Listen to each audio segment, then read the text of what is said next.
For Mrs. Whitaker, seated under the shade of an oak tree, her attention was fixed on a single figure, a young black teen, Marcus, standing by the basketball court with his phone in hand.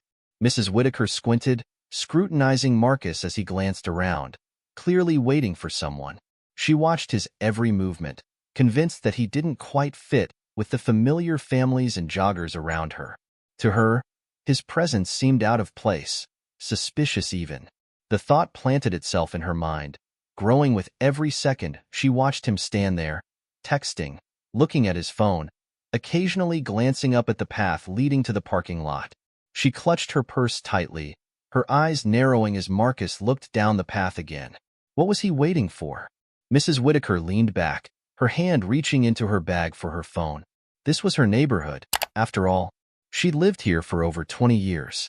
She knew the comings and goings of most everyone here, and as far as she was concerned, it was her responsibility to keep it safe. Without another thought, she dialed the police non-emergency line, her voice tight as she spoke.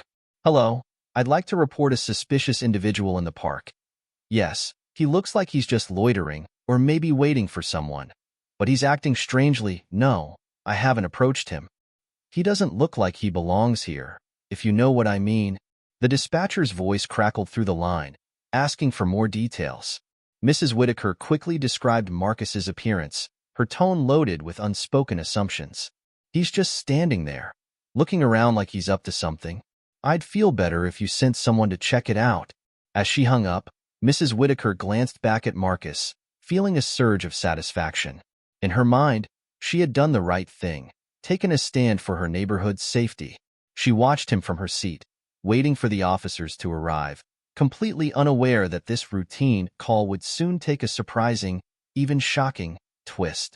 Officer Daniel Johnson sat in his patrol car, finishing up a report on his laptop when the dispatch call came through his radio. "Dispatch to all units. We have a report of a suspicious individual at Brookside Park.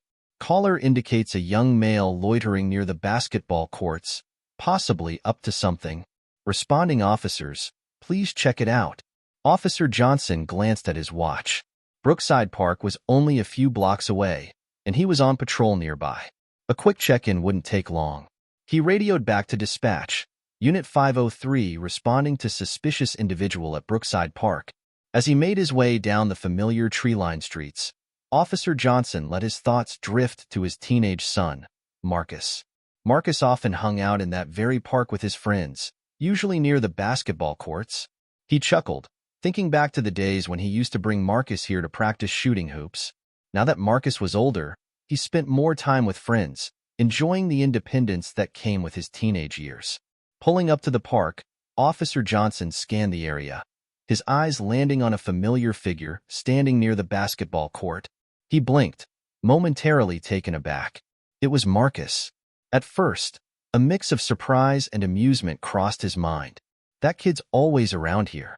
I wonder what he's up to, he thought, not yet realizing that his son was the very person at the center of the call. Marcus stood there with his phone in hand, occasionally looking around, clearly waiting for someone. Daniel Johnson got out of his car, giving a quick wave to a few parents sitting on the nearby benches. As he approached, a woman he vaguely recognized approached him with a purposeful stride. It was Mrs. Whitaker, a longtime resident who often attended neighborhood meetings. "Officer Johnson," she said, her voice tense, "thank you for coming." "That's him." She nodded in Marcus's direction. "The young man by the basketball court. He's been standing there looking suspicious, and I didn't want to take any chances. I knew you'd understand." A cold realization washed over Officer Johnson, his heart sinking as he processed her words. She was referring to Marcus, his own son. Officer Johnson's heart pounded as he processed the words spilling from Mrs. Whitaker's mouth. Suspicious person? She was talking about his son. His own Marcus, who had grown up playing in this very park, who was simply waiting for his friends near the basketball court. He felt a mix of shock, anger, and disbelief, but he forced himself to keep his expression steady. He approached Marcus, who looked up with a casual smile that turned to confusion when he saw his father in uniform. "Dad? What's going on?" Before Officer Johnson could answer, Mrs. Whitaker interjected, her voice shrill and indignant. That's him, Officer Johnson. That's the boy who's been hanging around, looking like he's up to something. I knew you'd handle it. Officer Johnson turned to her, feeling the weight of each of her words, laced with unfounded suspicion. He took a steadying breath, keeping his voice as neutral as possible. Mrs. Whitaker, I think there's been a misunderstanding. This is my son, Marcus. He's just waiting for his friends. The color drained from Mrs. Whitaker's face, her eyes widening in surprise and then narrowing with a hint of defensiveness. Well, I didn't know he was your son. He still looked out of place, standing there, looking around. She crossed her arms, as if trying to justify her actions. You understand, don't you, Officer Johnson? I was only trying to protect our community. Marcus shifted uncomfortably, his expression a mixture of hurt and anger as he listened. Officer Johnson swallowed, feeling torn between the demands of his role and his responsibility as a father. He took a moment, his gaze drifting between Mrs. Whitaker and Marcus, knowing that any response he made would carry a weight far greater than either of them realized. Officer Johnson took a steady breath, his gaze fixed on Mrs. Whitaker. He had spent years dealing with biases and assumptions in his line of work, but facing them directed at his own son cut deeper than he'd ever expected. Mrs. Whitaker, he began, keeping his tone calm yet firm. Can you help me understand what made you think Marcus was acting suspiciously? Mrs. Whitaker's face flushed, and her eyes darted around, avoiding his steady gaze. Well, he was just standing there, looking around like he was waiting for something, she stammered, clearly uncomfortable with the question. Waiting, Officer Johnson repeated, his voice gentle but persistent. You mentioned he looked out of place. What about him made you feel that way? She hesitated, her voice barely above a whisper. It's just, I didn't recognize him. I've lived here for years, officer, and I know most of the kids around here. But she trailed off, glancing quickly at Marcus. He didn't belong here. He looked dangerous. Marcus's expression turned from confusion to hurt, his shoulders stiffening as he absorbed her words. Officer Johnson felt a pang in his chest but kept his focus on Mrs. Whitaker, letting her realize the implications of what she had said. Mrs. Whitaker, he replied evenly, Marcus lives in this neighborhood. He spent more time in this park than I can count. He was waiting for his friends, nothing more. I don't think standing around in a public park qualifies as dangerous. Mrs. Whitaker's face turned redder, her defensiveness flaring as she struggled to justify herself. I was just looking out for everyone's safety, she insisted, though her voice wavered. You can't fault me for being cautious. Caution is one thing, Mrs. Whitaker, he said softly, his words pointed but controlled. But assuming someone is dangerous just because they don't look familiar to you, especially when that assumption is based on nothing more than appearance, can be harmful. Mrs. Whitaker opened her mouth as if to respond, but no words came. Her face tightened as she wrestled with the reality of her actions, the impact of her assumptions laid bare before her. Marcus clenched his fists, feeling his pulse quicken with a mix of frustration and hurt. He had been minding his own business, standing in the same park he'd visited countless times. But somehow, to this woman, that was enough to make him suspicious. Looking directly at Mrs. Whitaker, he took a deep breath and spoke, his voice edged with a frustration he tried to keep steady. I was just waiting for my friends. That's it. I come here all the time, but I guess you didn't notice that, did you? Mrs. Whitaker shifted uncomfortably, avoiding his gaze. Marcus felt a familiar pang, one he had encountered before but had hoped he'd left behind. He continued, his voice softer now but heavy with hurt. This is my neighborhood too. I shouldn't have to feel like I don't belong, or that I look dangerous just because I'm waiting by the basketball court. I've never caused trouble here. He glanced at his father, who gave him a nod of encouragement, and Marcus felt a surge of strength return.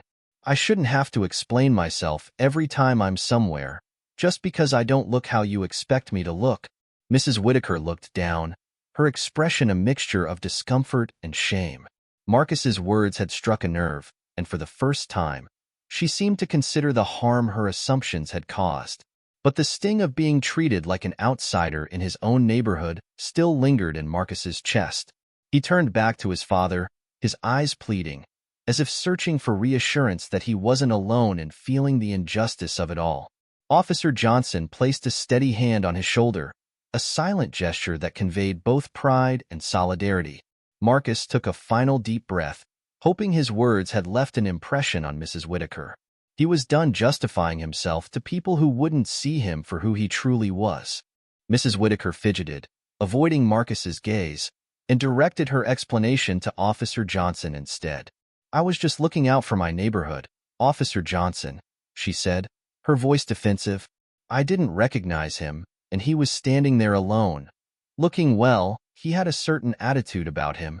Marcus rolled his eyes in frustration, but Officer Johnson gently squeezed his shoulder, silently asking him to stay calm. Turning to Mrs. Whitaker, he asked, "What exactly about his attitude made you feel unsafe?" She hesitated, then crossed her arms tightly, her face flushed. "It's not just what he was doing. It was the way he looked at me. And now, look at the way he's acting, all defensive." "That's exactly the attitude I mean." The weight of her words sank heavily in the air. Officer Johnson felt a rush of both sadness and anger as he watched Mrs. Whitaker double down on her assumptions, unable or unwilling to see how damaging her words were to his son. He could see the hurt in Marcus's eyes, the frustration of being judged unfairly, not based on his actions, but on appearances and assumptions. Taking a steady breath, Officer Johnson replied, keeping his voice calm but firm. "Mrs. Whitaker, Marcus's attitude is a reaction to feeling unfairly accused. You assumed he was dangerous, not because of anything he did, but because he didn't look like the people you usually see here. Can you see how that might feel?" Her face softened for a moment, a flicker of realization breaking through her defensiveness, but she quickly shook her head. "I was only trying to be careful. You can't fault me for that, Officer Johnson." But deep down, Mrs. Whitaker was beginning to understand the truth. She could see that her caution had come at a cost, and that her own discomfort had hurt an innocent person. Officer Johnson took a steady breath, feeling the weight of the moment pressing down on him. He looked at Mrs. Whitaker, determined to make her understand the impact of her assumptions without escalating the tension further. His duty required patience, but his heart urged him to protect his son and to make a stand for fairness. "Mrs. Whitaker," he began, keeping his voice calm and respectful, "I understand that you were trying to look out for the community, but I want to ask you to consider something. When you saw Marcus here, what made you assume he didn't belong?" Mrs. Whitaker looked away, her lips tightening. I didn't recognize him. He looked different from the others who come here." Officer Johnson nodded, gently pressing on. "I understand, but I'd like you to know something important. Marcus isn't just anyone. He's my son." The words landed heavily between them, and Mrs. Whitaker's eyes widened in shock. She looked from Officer Johnson to Marcus, her expression shifting from surprise to discomfort. "That's right," he continued, his voice steady but with an underlying edge. "He's been coming to this park for years, just like every other kid around here. And he deserves to feel safe and accepted, just like anyone else." Mrs. Whitaker's face turned pale as realization washed over her. She stammered, searching for words. I didn't know, officer. I didn't mean to offend." "But you did, Mrs. Whitaker," Officer Johnson replied gently but firmly. "Whether or not you knew Marcus was my son, he deserves to be seen for who he is, not for assumptions based on appearances. Your intentions may have been good, but the impact was hurtful." For a moment, Mrs. Whitaker stood speechless, her eyes darting between Officer Johnson and Marcus. The reality of her actions finally began to sink in, and she could feel the weight of her assumptions for the first time. Mrs. Whitaker's mouth opened and closed in stunned silence, her eyes wide as she looked from Officer Johnson to Marcus, realizing the full weight of her mistake. She stammered, searching for a way to explain herself. I didn't know he was your son, Officer Johnson," she managed, her voice wavering. "If I'd known, She stopped short, realizing how hollow her words sounded, and the weak excuse lingered in the air, falling flat. She could see the hurt on Marcus's face, his eyes hard with frustration, and the disappointment etched in Officer Johnson's steady gaze. Her own words rang in her ears, now stripped bare of the justifications she'd clung to. "But I was just trying to look out for everyone," she continued, her voice fading. "You have to understand, officer." He looked out of place. Officer Johnson's expression softened slightly, but he kept his gaze steady, unwilling to let her excuses diminish the impact of her actions. "Mrs. Whitaker, I do understand that you wanted to protect the neighborhood, but your assumptions did the opposite. My son, an innocent kid, was left feeling alienated and hurt in a place he's grown up in. No one deserves that." Mrs. Whitaker's face reddened as her excuses crumbled around her.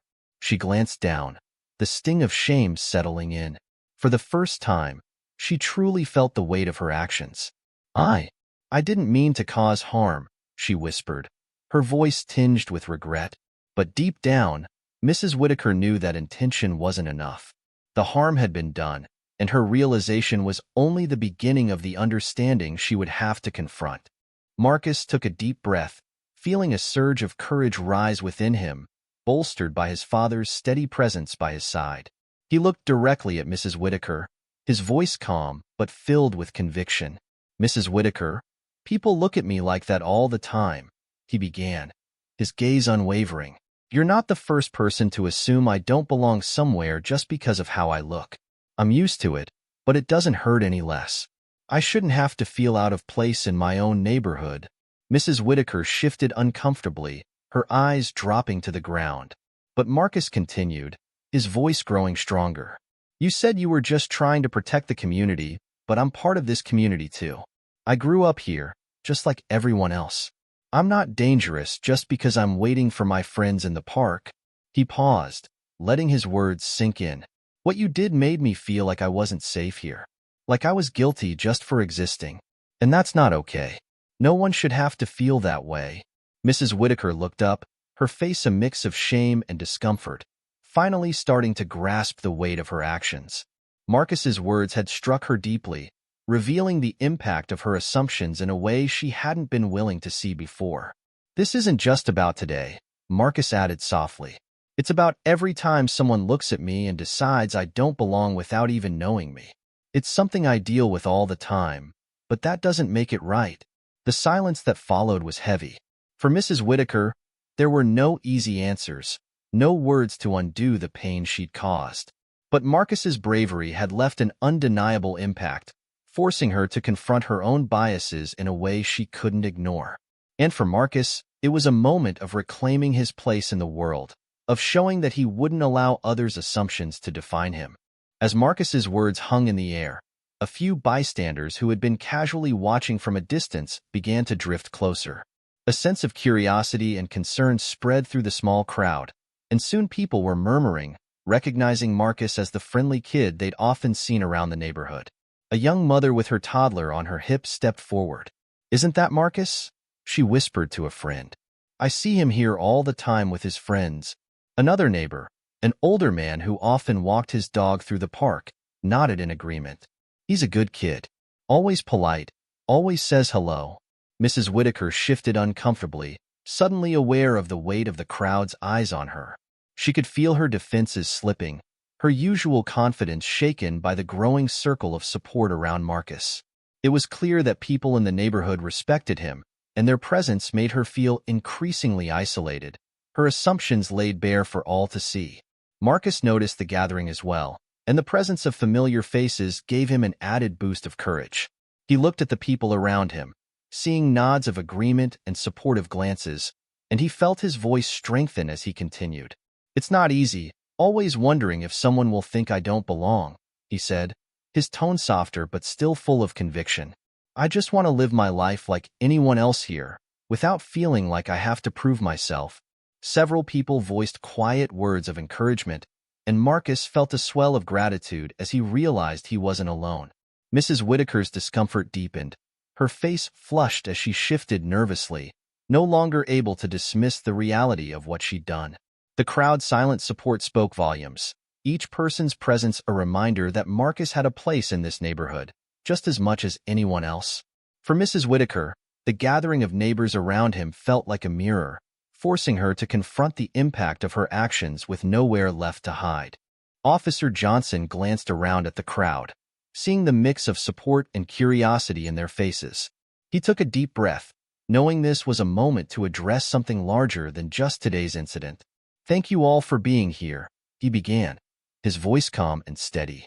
"I appreciate the support you're showing my son, Marcus, and I hope this situation gives us all something important to think about."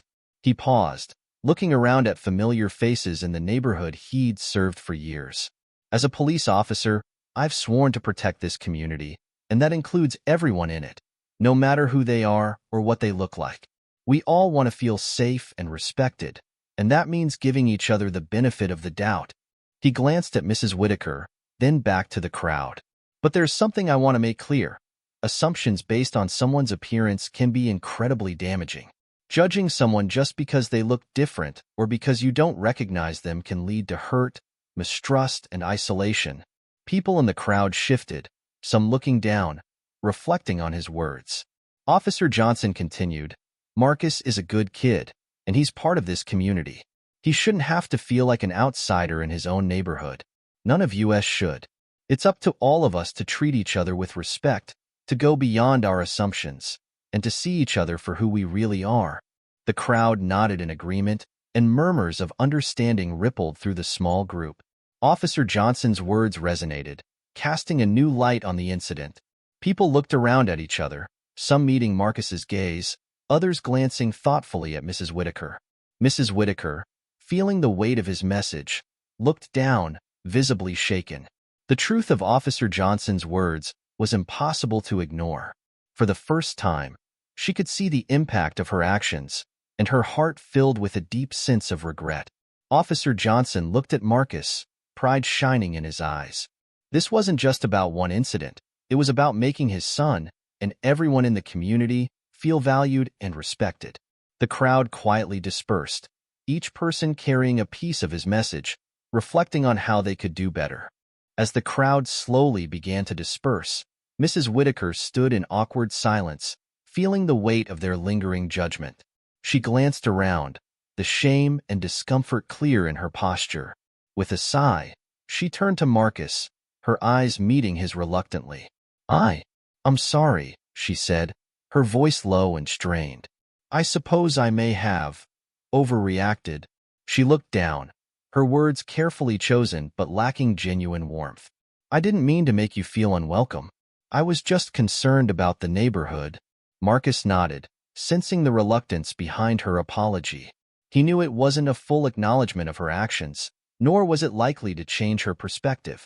But he appreciated the attempt, however minimal it was. He looked her in the eye and replied calmly, "Thank you, Mrs. Whitaker. I accept your apology."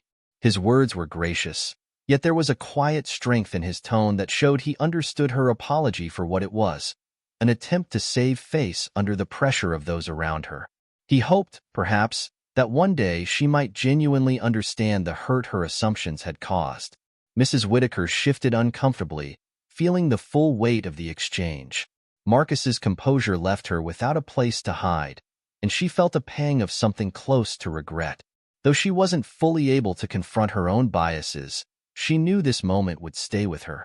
With a small nod, Marcus turned to leave, his father's supportive hand resting on his shoulder. As they walked away, Marcus felt a quiet sense of pride. He knew that while Mrs. Whitaker's apology might not change her views immediately, his calm acceptance had shown his strength and dignity, a testament to the resilience he'd always carry with him. As the sun began to dip below the horizon, casting long shadows over the quiet neighborhood, Officer Johnson and Marcus walked together in silence. When they reached their home, Officer Johnson paused, turning to his son with a look of quiet pride. "Marcus," he began, placing a hand on his shoulder, "I want you to know how proud I am of you. The way you handled yourself back there, it showed real strength. Not everyone could stand up to that kind of scrutiny with as much grace as you did." Marcus looked down, his emotions a mix of relief and lingering frustration. "Thanks, Dad. But it's hard. It's hard to keep calm when people keep judging me for things I can't control." Officer Johnson nodded, understanding the weight of his son's words all too well. "I know, son. I've had to deal with that bias too, both in and out of uniform. There are times I've been judged just for wearing the badge, and other times for what's underneath it. He paused, his gaze softening. But you have to know that you're not alone in this. They walked over to the porch steps, sitting side by side, both lost in thought. After a moment, Marcus broke the silence, his voice thoughtful.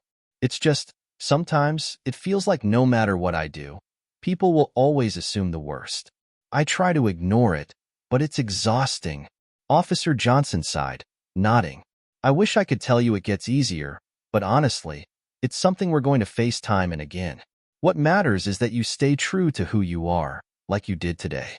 Your strength, your dignity, that's what people remember, even if they don't realize it right away. Marcus looked over at his father, a newfound respect in his eyes. I get that now, Dad. I think I just needed to hear it. They sat together in comfortable silence, the unspoken bond between them stronger than ever. Both understood the weight of living under a constant lens of expectation and assumption, but in that moment, they drew strength from each other. Just remember, Officer Johnson said finally, giving Marcus's shoulder a reassuring squeeze, I'm here for you. We'll face whatever comes our way, together. Marcus nodded, feeling a renewed sense of confidence and support. With his father beside him, he knew he could face whatever challenges lay ahead. In the days following the incident, word spread through the neighborhood about what had happened between Marcus, Mrs. Whitaker, and Officer Johnson. Neighbors began reaching out, not only to show support for Marcus, but also to express their desire to address the biases that had surfaced. Many were troubled by the realization that someone as familiar as Marcus could be treated as a stranger simply because of a single assumption. One evening, Officer Johnson was outside, tending to the yard, when a few parents from the neighborhood walked up to him. Officer Johnson, one of them began, a father whose son often played basketball with Marcus, we heard what happened, and I wanted to say how sorry we are that Marcus went through that. He's a good kid. No one deserves to be judged like that. Another neighbor chimed in, her face full of empathy. We were just talking the other day about how we could do better as a community.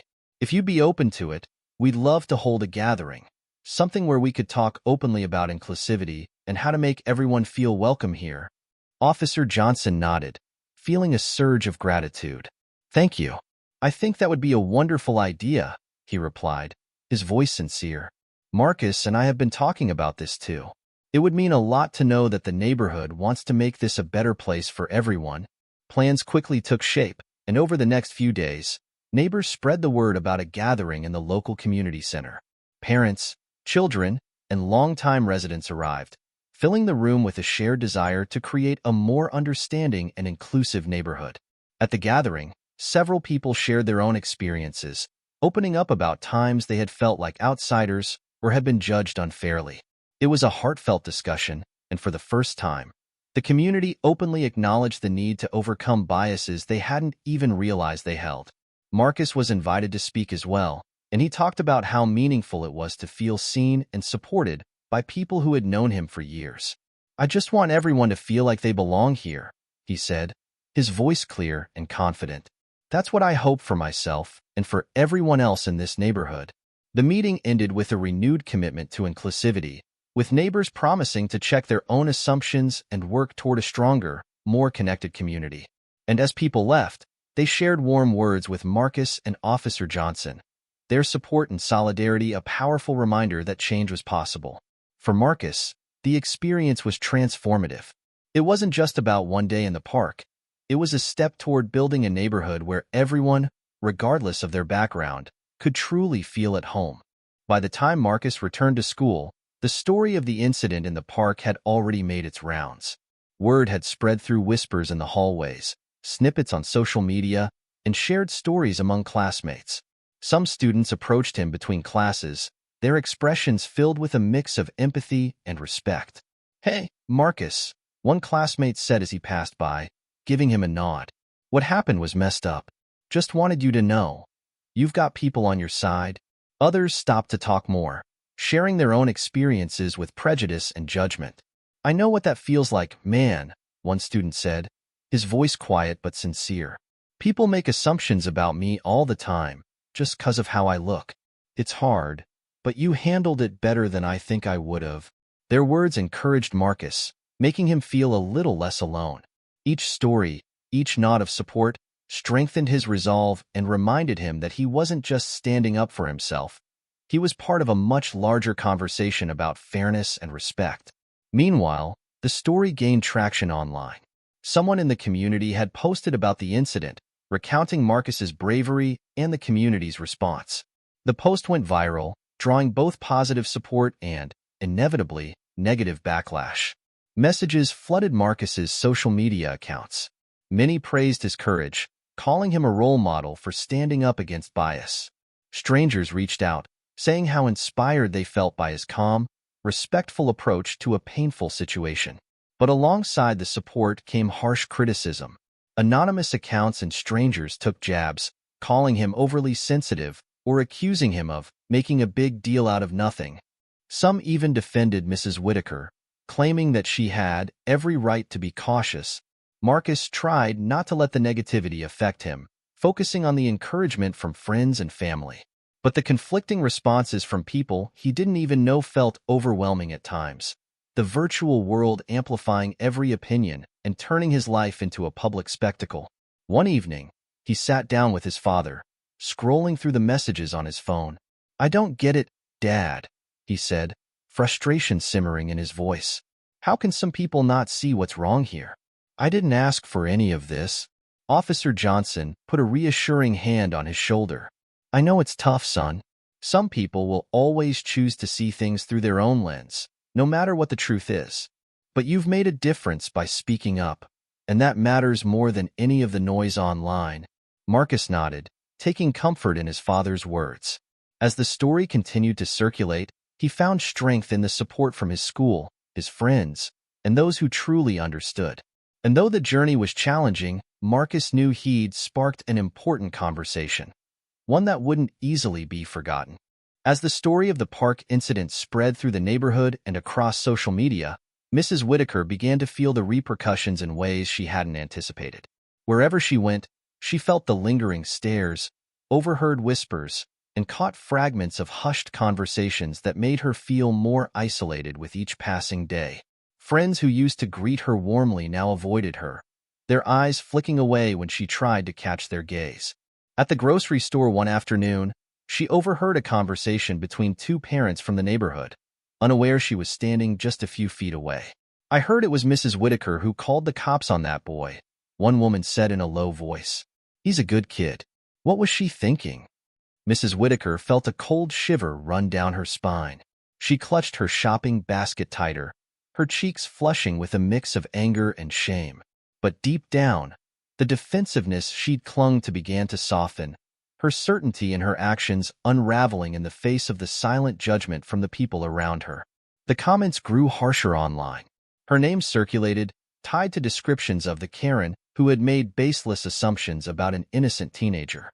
People discussed her actions, dissecting every detail, calling her out for the pain she had caused Marcus.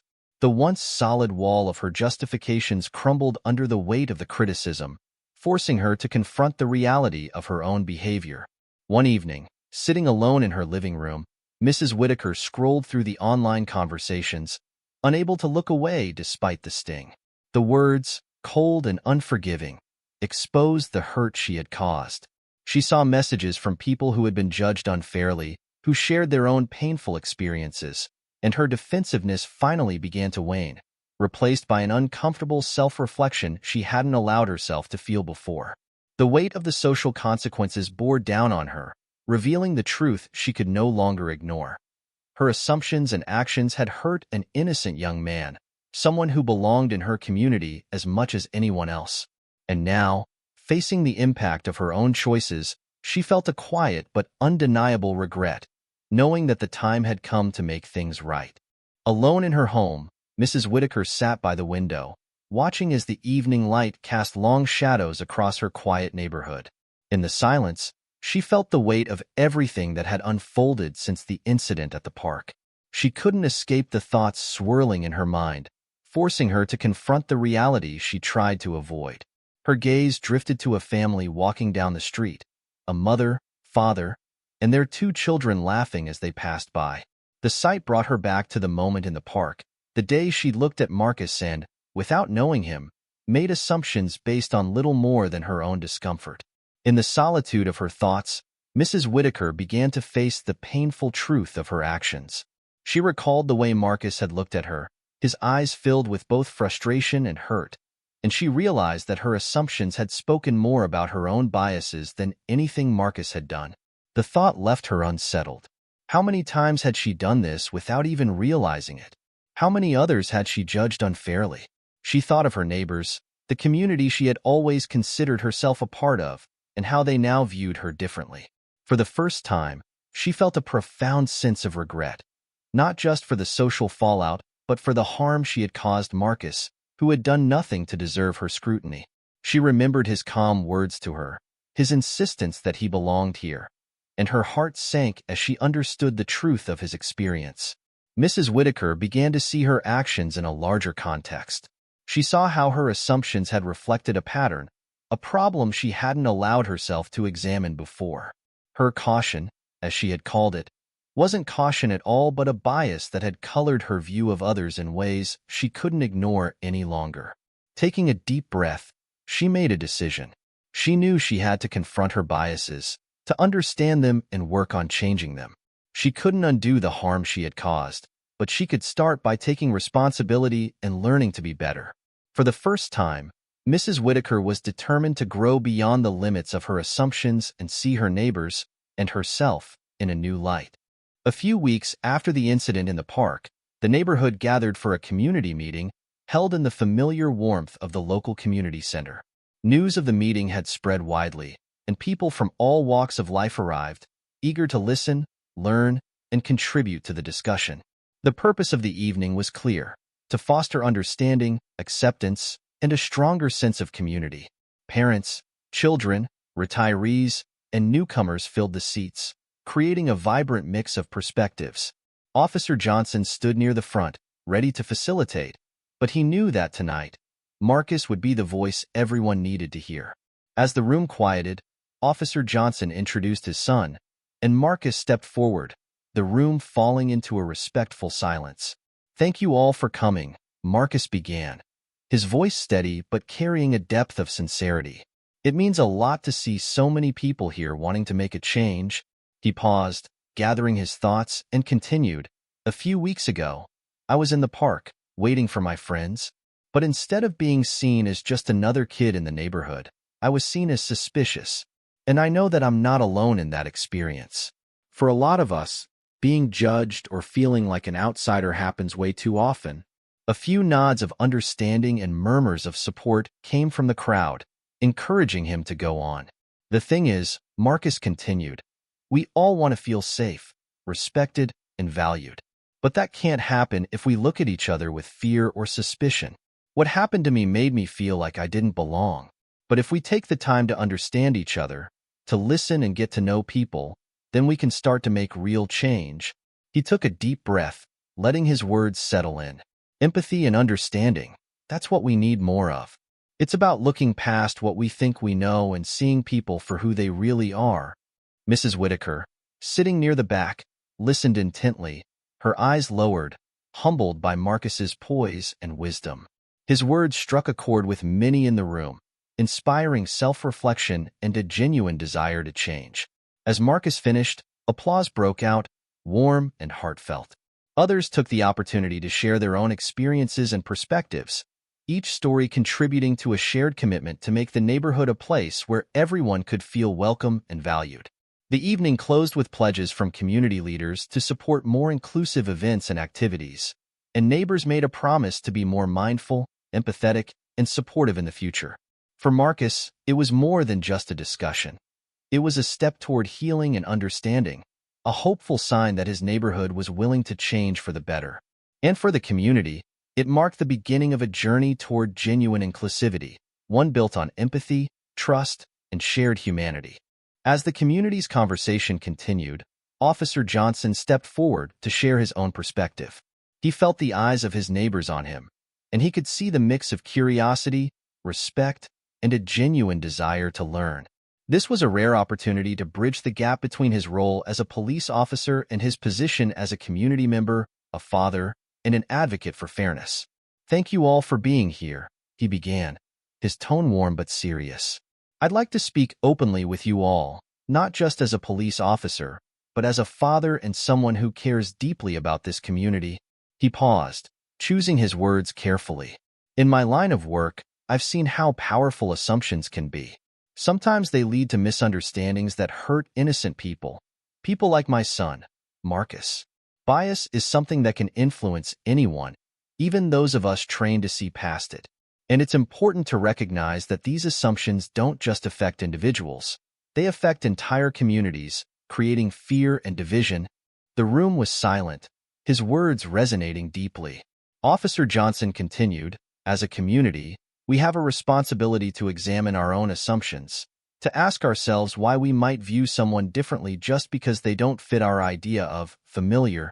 If we want to create a safer, more inclusive neighborhood, we have to start by challenging these biases within ourselves." He looked out at the crowd, meeting their gazes one by one. "This isn't about pointing fingers or laying blame. It's about understanding that we all have room to grow. And it's about working together, neighbors, families, and officers alike, to create a place where everyone, regardless of their background, feels like they belong." His words seemed to hang in the air, each one a quiet call for self-reflection. Slowly, people began nodding, absorbing the deeper meaning behind his message.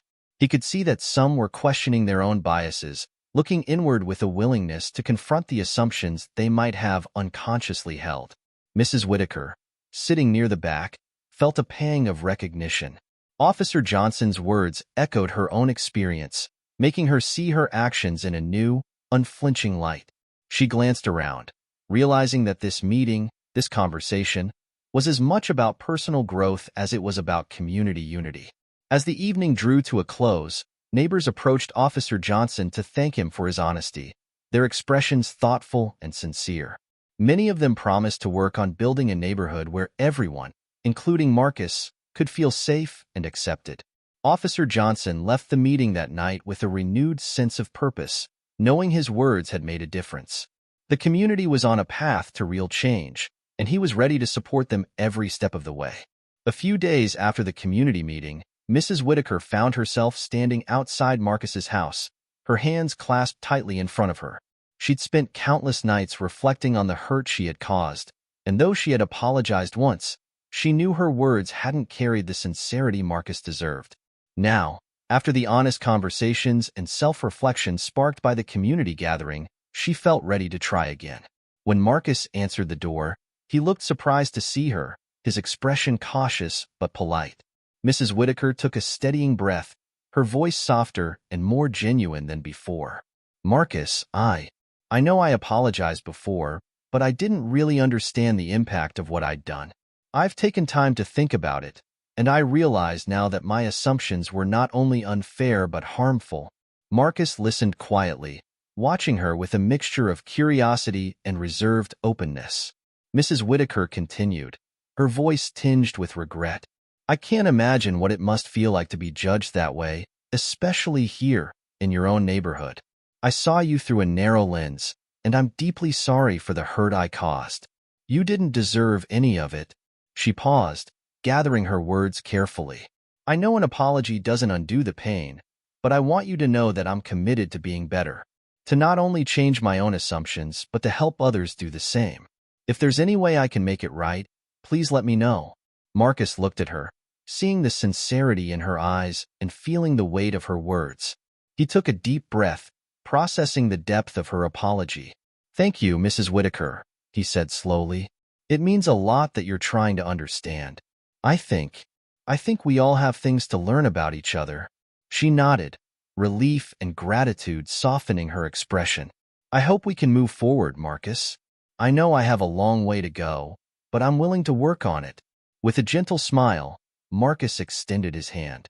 Mrs. Whitaker took it, the gesture simple yet powerful, a quiet acknowledgement of progress and understanding. Though the past couldn't be erased, they both felt the possibility of a new beginning. And for Mrs. Whitaker, it was the first step in a journey toward growth, empathy, and a true sense of community. Marcus looked at Mrs. Whitaker, considering her words and the genuine emotion in her eyes. He could see she was making an effort, but he also knew that real change would need more than one conversation. Mrs. Whitaker, he began carefully, his voice calm but direct. I appreciate your apology. It means a lot that you're here and that you've thought about everything that happened. But if there's one thing I've learned, it's that change isn't something you do just once. It's something you have to keep working on, every day. Mrs. Whitaker nodded, her face thoughtful, taking in his words with a quiet seriousness. Marcus continued, his voice steady but filled with the wisdom he had gained from his experiences. When you made those assumptions about me, it hurt. But you're not the only person who's done that. A lot of people have these ideas about people who look like me without even knowing us.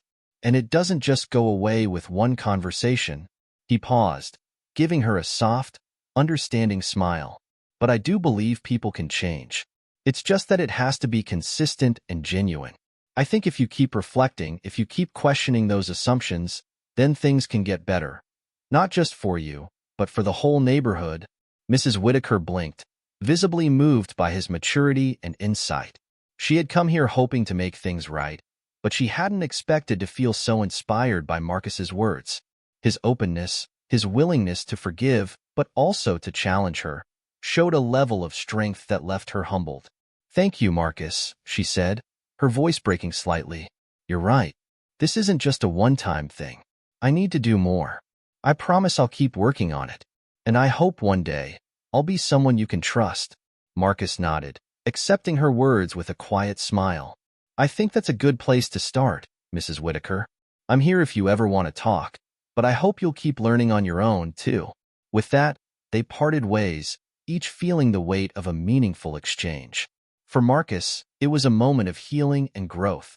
For Mrs. Whitaker, it was the beginning of a deeper commitment to change and understanding. And as she walked away, she felt a new sense of purpose, determined to live up to the challenge Marcus had laid before her.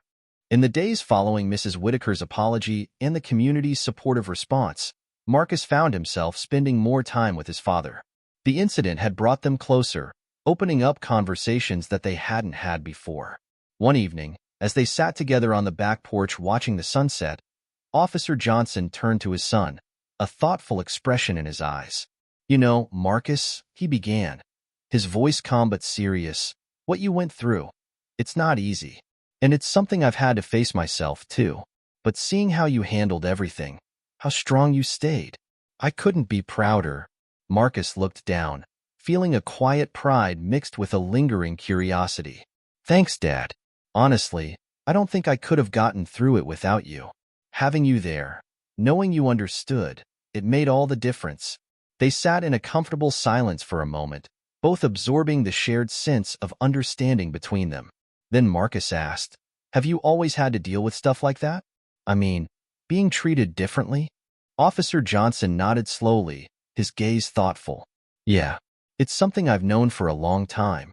There have been times when people looked at me as a police officer first, and other times when they only saw my skin color. But I learned something over the years. Who I am is something no one can take from me, no matter what they assume or say. And that's something you have to hold on to, Marcus. Knowing who you are. The words resonated deeply with Marcus. He thought back to the incident in the park, to Mrs. Whitaker's initial suspicion, and to his own feelings of frustration and pain. But he also thought about how he'd grown, how he'd been able to face the situation and come out stronger. It's weird, he said, but I feel like I learned a lot from all of this. About myself and about people, too. Officer Johnson put a hand on his son's shoulder, his expression filled with warmth and pride. Life's going to throw challenges at you, son. Some of them won't be fair. But you've shown that you have resilience, that you can rise above those challenges without losing who you are. That's a rare strength, and it's something no one can ever take from you. Marcus felt a rush of gratitude, both for his father's words and for the unwavering support he'd shown. Thanks, Dad. I'll remember that. They sat together, watching the last rays of sunlight fade, bound by an unspoken understanding and a shared strength. Marcus knew that, with his father's support, he could face whatever lay ahead, confident in his identity and grateful for the resilience he discovered within himself. It was a bond he would carry forward, a reminder that he wasn't alone in that, together, they could navigate anything life threw their way. Marcus's story left a ripple effect that the neighborhood hadn't anticipated. Inspired by his courage and resilience, other young people in the community began sharing their own experiences with prejudice and misunderstanding. At first, it was just small conversations, kids talking with their friends and parents, but soon, these stories gained momentum, creating an atmosphere of openness and self-reflection throughout the neighborhood.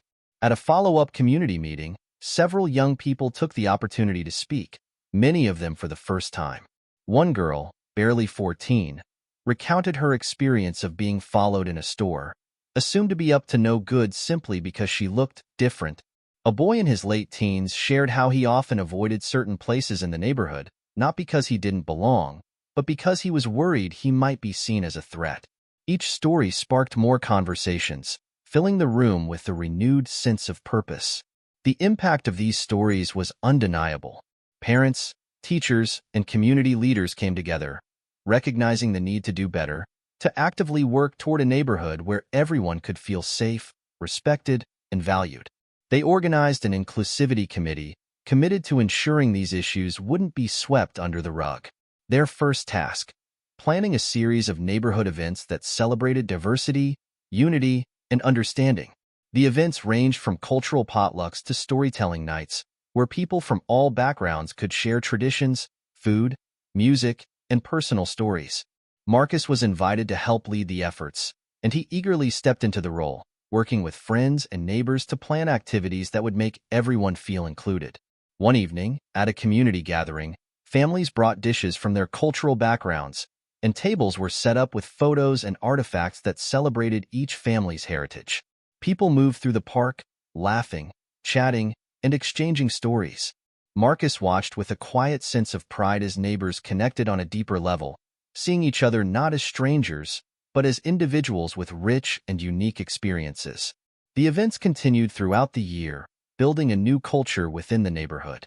People of all ages began attending, finding common ground and forging new friendships. By fostering inclusivity and embracing diversity, the community transformed, becoming a place where young people like Marcus could grow up feeling secure in their identities. For Marcus, seeing the lasting change he had helped inspire was deeply rewarding. It was proof that one voice, one story, could make a difference. And as he watched his neighbors, now friends, come together, he felt a deep sense of belonging and hope for the future, knowing that his neighborhood was truly becoming a home for everyone. Since the incident with Marcus and the community meeting that followed, Mrs. Whitaker had felt a shift within herself. The difficult truths she'd faced left her more determined than ever to change her mindset and make amends in ways that truly mattered. She knew it wasn't enough to simply acknowledge her biases. She wanted to actively challenge and reshape them. And so, she began looking for ways to engage with her community in meaningful ways. One morning, Mrs. Whitaker found herself at the local community center, signing up to volunteer with a youth program that provided mentorship and academic support. She wasn't sure what to expect, but she knew that the best way to dismantle her assumptions was to learn from the young people in her community. As she settled into her role, working with children and teenagers from various backgrounds, Mrs. Whitaker felt her perspective begin to broaden. She listened to their stories, their dreams, and their challenges, gaining insight into the unique experiences each of them brought. She worked one-on-one with students who needed extra help with reading or math, while others she supported by simply listening and being present. One day, as she was helping a young girl with her homework, the child looked up at her and asked, "Why did you want to help here?" Mrs. Whitaker paused, taken aback by the question. She smiled gently and replied, "Because I realized I still have a lot to learn, and I wanted to make sure that every young person in this community feels like they belong here."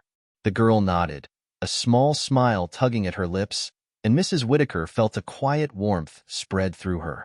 She knew her journey was just beginning, but each day she spent volunteering, each story she heard, and each connection she made brought her a step closer to the person she wanted to be. She was discovering the strength to confront her own limitations, learning from those around her, and finding beauty in the diversity of experiences that had once made her feel uneasy.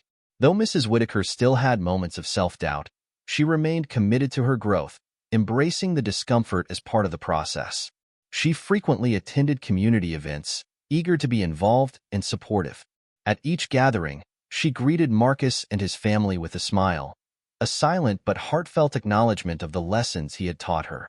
Her journey toward understanding was far from over, but for the first time, Mrs. Whitaker felt she was part of something greater. She was no longer simply a resident of the neighborhood. She was an active participant in building the inclusive, compassionate community they had all dreamed of. And in doing so, she was learning to see the world and herself with a kinder, more open heart. As the seasons changed, so did the neighborhood. The journey that had begun with a painful misunderstanding evolved into a testament to growth, resilience, and unity. Marcus, Officer Johnson, and Mrs. Whitaker each took meaningful steps toward healing, understanding that their shared experiences had changed them and the community for the better. For Marcus, the neighborhood had transformed into a place of true belonging. People greeted him warmly in the park, and children who had once watched him from afar now invited him to join their games. He felt embraced by those who had come to see him for who he truly was, a young man with dreams and a future, no longer defined by assumptions. Officer Johnson watched with pride as his son grew stronger, more confident, and unafraid to express his own truth. The community had recognized Marcus's bravery, and in return, Marcus had become a role model and friend to many. Through their candid conversations, father and son shared a new bond, rooted not just in family but in shared values of resilience and integrity. Mrs. Whitaker, too, found herself renewed. Volunteering with the local youth program became more than an activity. It was a path to self-discovery and understanding. Each day, she was reminded of the power of empathy, learning to see others not through a narrow lens of assumptions, but with the openness of genuine curiosity and kindness. She'd taken steps to bridge the gap that once existed between her and Marcus, and though their journey together had been challenging, it had brought them both to a place of mutual respect. As the neighborhood continued to hold events celebrating diversity and inclusion, the community grew more connected. Stories were shared openly, and neighbors saw one another as individuals, each with their own histories and dreams. Marcus felt the shift around him. This place was not just his home, but a community of allies who valued him for who he truly was. On a bright spring day, as families gathered for a neighborhood celebration in the park, Marcus stood with his father, feeling a deep sense of belonging. Mrs. Whitaker approached them, her smile genuine, a reflection of the growth and gratitude they all shared. "Thank you, Marcus," she said softly, meeting his gaze. "You've helped me, and all of us, see things differently." Marcus nodded, a warm smile spreading across his face. "Thank you, Mrs. Whitaker. It means a lot to have you here." The three of them stood together, each feeling the power of change that had come from their journey. They were no longer simply individuals, but part of a greater whole, a neighborhood united by shared understanding and the strength of their collective growth. As they looked out at the community, filled with laughter and light, Marcus felt a peace he hadn't known before. Here, surrounded by friends, family, and neighbors who saw him for who he was, he knew that this was only the beginning. Together, they would continue moving forward, building a future where everyone, regardless of background or appearance, would always feel at home. I hope you enjoyed the story. Please like and subscribe to the channel for more stories like this one. Thank you.